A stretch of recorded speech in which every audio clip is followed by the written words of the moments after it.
Assalamualaikum warahmatullahi wabarakatuh. Perkenalkan, nama saya Kartika Sari M dengan NIM 2223260009. Di sini saya akan menjelaskan tentang ilmu pengetahuan dan filsafat. Mata kuliah Keterpaduan Iptek dan Islam, dosen pengampu Dr. Zulkarnain MSI. A. Pengertian ilmu pengetahuan.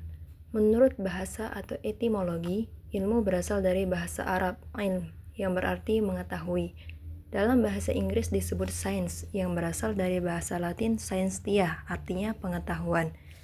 Secara bahasa, ilmu pengetahuan berarti segala sesuatu yang diketahui oleh manusia melalui pengalaman, pengamatan, maupun pemikiran.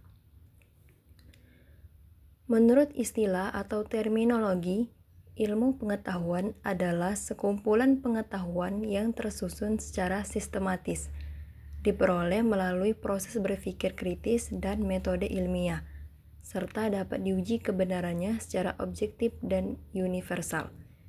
Beberapa ahli mendefinisikan, menurut Surya Sumantri 2017, ilmu adalah pengetahuan yang tersusun secara logis, sistematis, dapat diuji, dan berlaku umum.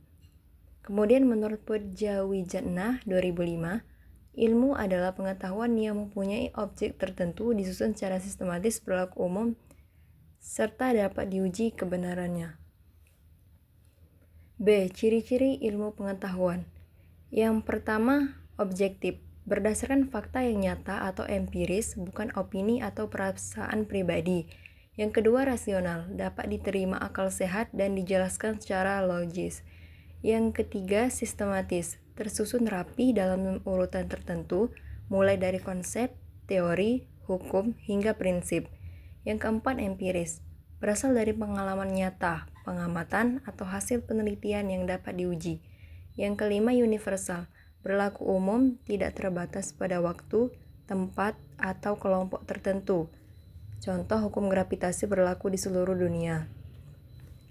Yang keenam, ada akumulatif. Ilmu berkembang dari pengetahuan sebelumnya, bisa diperbaiki dan disempurnakan. Yang ketujuh, tentatif atau tidak mutlak. Ilmu bersifat sementara, dapat berubah jika ada penemuan baru atau bukti yang lebih kuat. Yang kedelapan, analitis, menguraikan masalah menjadi bagian-bagian kecil untuk dipahami secara mendalam. Yang kesembilan, verifikatif, dapat diuji kebenarannya oleh orang lain melalui eksperimen atau penelitian ulang. Selanjutnya, pengertian filsafat. Menurut bahasa atau etimologi, kata filsafat berasal dari bahasa Yunani, yaitu philos, cinta sophia atau kebijaksanaan. Jadi, filsafat berarti cinta kebijaksanaan atau cinta akan pengetahuan yang mendalam. Adapun menurut istilah atau terminologi, filsafat adalah upaya berpikir secara mendalam, menyeluruh, dan radikal terhadap hakikat segala sesuatu manusia, alam, pengetahuan, nilai, hingga kehidupan. Filsafat tidak hanya menerima sesuatu apa adanya, tetapi mencari alasan terdalam dan mendasar atau hakikat. Selanjutnya, ada ciri-ciri filsafat. Yang pertama, bersifat menyeluruh atau holistik. Kemudian yang kedua, mendasar atau radikal, mencari hakikat terdalam. Yang ketiga, ada rasional dan kritis. Yang keempat, spekulatif tetapi tetap logis. Dan yang kelima, universal, mencakup semua bidang kehidupan. Selanjutnya, persamaan ilmu pengetahuan dan filsafat. Yang pertama, keduanya berawal dari rasa ingin tahu manusia terhadap diri, alam, dan kehidupan.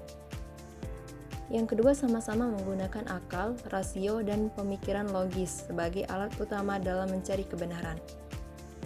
Yang ketiga, sama-sama memiliki tujuan untuk memahami realitas dan menemukan kebenaran. Sama-sama bersifat sistematis dalam proses berpikirnya, meskipun dengan cara berbeda. Yang keempat, sama-sama rasional dan kritis, tidak sekadar menerima sesuatu apa adanya. Yang kelima, sama-sama dapat menjadi landasan perkembangan pengetahuan manusia. Yang keenam, sama-sama memberi manfaat bagi kehidupan manusia dalam memahami dan memecahkan masalah. Kemudian ada perbedaan ilmu pengetahuan dan filsafat. Yang pertama, dalam segi objek kajian. Ilmu pengetahuan khusus, terbatas, dan konkret. Misalnya biologi mengkaji makhluk hidup, fisika mengkaji materi dan energi. Kemudian filsafat itu menyeluruh, universal dan abstrak. Misalnya hakikat hidup, kebenaran, nilai. Yang kedua dalam segi metode. Ilmu pengetahuan itu menggunakan metode ilmiah seperti observasi, eksperimen, verifikasi. Kemudian filsafat itu menggunakan metode berpikir rasional, kritis, reflektif, dan spekulatif. Yang ketiga ada sumber kebenaran. Dalam segi ilmu pengetahuan berdasarkan fakta empiris yang dapat diuji. Kemudian filsafat itu berdasarkan penalaran logis dan argumentasi. Yang keempat ada sifat kebenaran.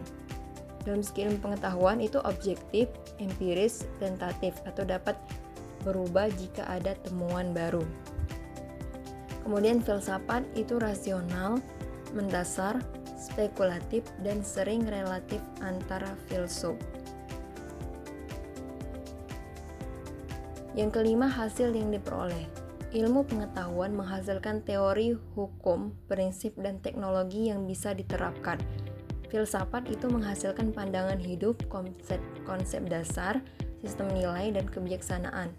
Sifat kajian, ilmu pengetahuan, parsial, terbatas pada bidang tertentu. Sedangkan filsafat itu holistik, mencakup semua aspek kehidupan. Yang ketujuh, cara berkembang. Ilmu pengetahuan berkembang melalui penelitian dan penemuan baru, sedangkan filsafat itu berkembang melalui refleksi, perdebatan, dan pemikiran mendalam. Baik, itulah saja tadi penjelasan saya tentang ilmu pengetahuan dan filsafat. Sekian, terima kasih.